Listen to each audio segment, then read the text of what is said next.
Hello friends, welcome to my YouTube channel diploma classes 121। जैसा कि आपने पीछे लेक्चर में समांतर श्रेणी के कुछ इंपॉर्टेंट क्वेश्चन देखे थे और आज हम भी और 5 क्वेश्चन देखेंगे आगे, जिसे हमने नोट किया है। देखिए 5 क्वेश्चन क्या है। यदि ए कामा बी कामा सी समांतर श्रेणी में है तो सिद्ध करें कि बी प्लस सी कामा सी प्लस ए तथा ए प्लस बी समांतर श्रेणी में है।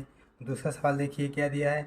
यदि ए स्क्वायर कामा बी स्क्वायर कामा सी स्क्वायर समांतर श्रेणी में है तो सिद्ध करें कि 1/b प्लस सी कामा 1/c प्लस ए कामा 1/a प्लस बी समांतर श्रेणी में है। तीसरा क्वेश्चन क्या है। श्रेणी 2 + 4 + 6 प्लस डॉट डॉट 2n के n पदों का योग बताएं। चौथा क्वेश्चन है श्रेणी 6 + 9 + 12 डॉट डॉट के कितने पदों का योग 81 है। यदि a+1 कामा 3a तथा 4a+2 का समांतर श्रेणी में है तो a का मान ज्ञात कीजिए। आइए हम लोग इसे एक एक करके सॉल्व करते हैं और कैसे सॉल्व करना है मैं आप लोगों को बता रहा हूँ। ऐसे क्वेश्चन पेपर में देखने को मिलते हैं आप लोगों को। आइए तो पहले क्वेश्चन को सॉल्व करते हैं। देखिए पहला क्वेश्चन लिखा है कि यदि a comma b comma c समांतर श्रेणी में है तो सिद्ध करें कि b + c + a तथा a + b समांतर श्रेणी में है। समांतर श्रेणी में है। समांतर श्रेणी में होने का रूल होता है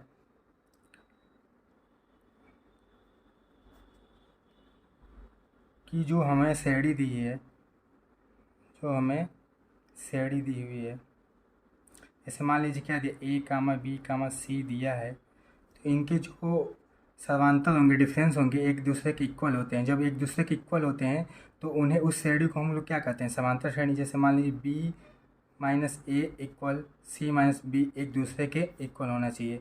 तो ऐसी जब इक्वल हो जाएंगे तो उन्हें हम समांतर श्रेणी कहते हैं। तो इसमें सवाल में कहा है कि सिद्ध करें कि b + c + a तथा a + b समांतर श्रेणी में है।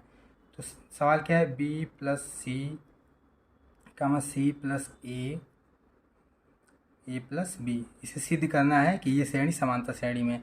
तो देखिए ऐसे सवाल में हम लोग पहले क्या करेंगे, जो तीनों पद दिए हैं इसमें हम सबसे पहले a + b + c ऐड कर देंगे। या तो फिर घटा देंगे।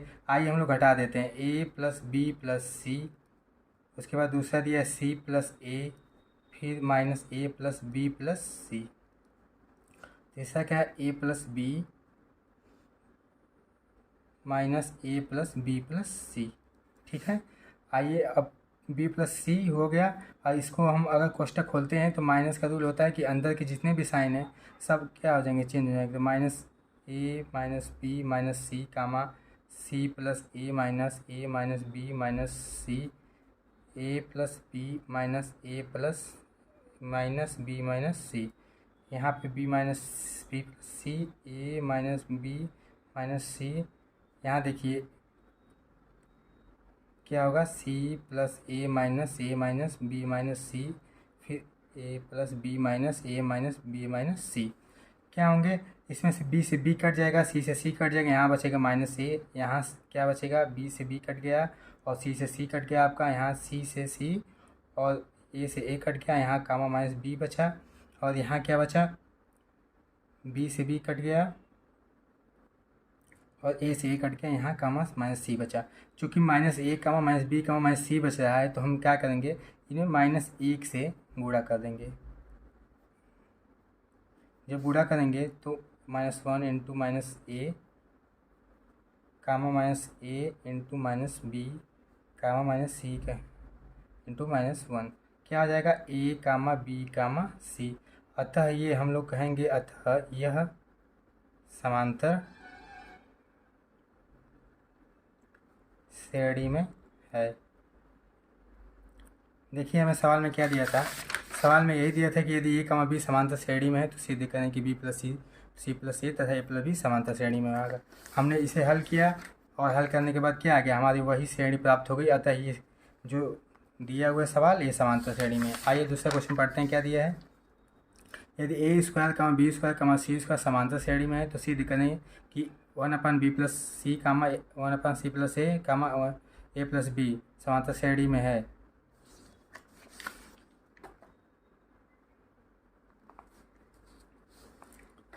देखिए आगे सवाल को लिख लेते हैं।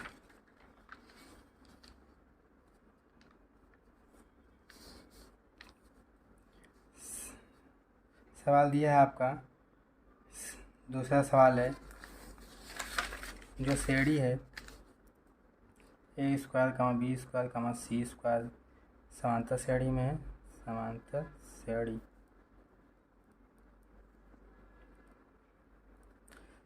चूँकि ये बता रहे हैं हम आप लोगों को, जो श्रेणी होती है समांतर श्रेणी में, समांतर श्रेणी में होने का ये रूल होता है कि जो भी हमें श्रेणी दी हुई है उनका जो डिफरेंस है, मतलब दूसरे पद से पहले पद को घटा के, तीसरे पद से दूसरे पद घटा के, वो सेम होना चाहिए। जब वो सेम होगा तो वो क्या हो जाता है, हमारी जो श्रेणी होती है वो समांतर श्रेणी कहलाती है। तो जिस सवाल दिया है आपको 1 + b + c, c + a, a + b, ठीक है। तो ये तीन पद दिए हुए हैं, तो हम डिफरेंस निकालेंगे, यानी a1 है ये और ये a2 है, a3 है। तो a2 - a1 = a3 - a2 होगा, तभी हमारी जो श्रेणी है वो समांतर श्रेणी होगी। तो आइए हम लोग क्या करेंगे, a2 की जगह क्या दिया है, a1/c + a माइनस b2 की a1 की जगह क्या दिया है, b + a इक्वल टू क्या हो जाएगा, a3 का a + b, उसके बाद माइनस c + a। उसके बाद क्या करेंगे, दोनों का हम लोग क्या करेंगे, एलसीएम ले लेंगे। तो b + यहाँ से इसको डिवाइड करेंगे, ये कट जाएगा, ये बचेगा b + c माइनस यहाँ से ये कट जाएगा तो c + a बचेगा, bracket equal to a + b फिर c + a हो गया। यहाँ पे क्या बचेगा, यहाँ पे c + a बचेगा, माइनस c + a कट गया तो बचेगा a + b। इसके बाद हम लोग क्या करेंगे, खोल देंगे कोष्टक को, b + c माइनस a हो जाएगा, और ये उसी तरह रहेगा same, c + a minus b बटा a + b और c + a। तो देखिए क्या होगा यहाँ पे a से a कट जाएगा, उसके बाद यहाँ पे c से c कट जाएगा। तो आइए बाकी का क्वेश्चन हम लोग आगे की तरफ देखते हैं। यहाँ पे दिया है, यहाँ पे देख लेते हैं क्या दिया है। यहाँ पे बचा हमारा b - a और c + a, उसके बाद बचा है b + c। इधर देखिएगा, आपको इधर लिख रहे हैं हम c - b और ये बचा a + b, उसके बाद c + a। उसके बाद क्या करेंगे, हमें यही ज्ञात करना था कि हमारा सर्वांतर एक दूसरे के इक्वल हो रहा है कि नहीं है। तो हम घटाएंगे तो आपका सर्वांतर इक्वल हो जाएगा। ये देखिए c + a से कट जाएगा। उसके बाद हम लोग क्या करेंगे, तिर्यक का गुणा कर देंगे, a + b और b - a हो जाएगा, इधर क्या हो जाएगा, b + c और c - b हो जाएगा। तो चूँकि आप लोग एक फार्मूला पढ़ेंगे कि a² - b² बराबर होता है a + b, कोष्टक में a - b होता है, तो उसकी फार्मूला पर ये है। तो हम लोग क्या कर देंगे, a² हो जाएगा -b², यहाँ इधर बन जाएगा आपका b² - c²। चूँकि समांतर श्रेणी होने का यही फार्मूला है कि जो हमारा पद है, श्रेणी दी हुई है, उनका जो समांतर है एक दूसरे के b² - a² होगा और c² - b²। तो यही हमें आना चाहिए हल करने के बाद।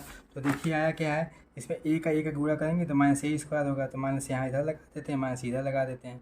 उसके बाद क्या होगा, जब माइनस का अंदर मल्टीप्लाई होगा तो b² हो जाएगा प्लस में आपका, a² माइनस में हो जाएगा, और ये हो जाएगा जो आपका c², ये -b² हो जाएगा, ये +c² हो जाएगा। तो इधर हम लोग क्या लिख सकते हैं, b² - c², b²। तो मैंने यही बताया था आप लोगों को कि जो सर्वांतर है वो सेम आना चाहिए। देखिए b² - a², c² - b², तो सेम का सेम वही आ रहा है। तो इससे हम लोग कह सकते हैं कि जो श्रेणी दी हुई है, ये श्रेणी समांतर श्रेणी में। आइए तीसरे क्वेश्चन पर चलते हैं। तीसरे क्वेश्चन क्या दिया है कि श्रेणी इतना 2 + 4 + 6 ... 2n के n पदों का योग बताइए। n पदों का योग बताइए। इसमें देखिए a क्या दिया है, 2 दिया है, उसके बाद क्या दिया है, l पद, लास्ट पद दिया है 2n, ठीक है। योग कितने पदों का पूछ रहा है, n पदों का पूछ रहा है। तो फार्मूला होता है Sn = n/2 और a प्लस एल जब अंतिम पद दिया हो। एस एन एन पदों का पूछ रहा है योग, तो S N equal to N का मान तो हमें पता ही नहीं, n/2 और a का मान पता है 2 है और l का मान 2n है। ठीक है, उसके बाद क्या होगा, S N equal to n/2, यहाँ से हम 2 कामन करेंगे तो 1 बचेगा, यहाँ पे n बचेगा। ठीक है, और 2 से 2 ये कट जाएगा, तो आपका एस एन पदों का योग क्या होगा, n कोष्टक में 1 प्लस n हो जाएगा, या हम लिख सकते हैं n कोष्टक में n प्लस 1।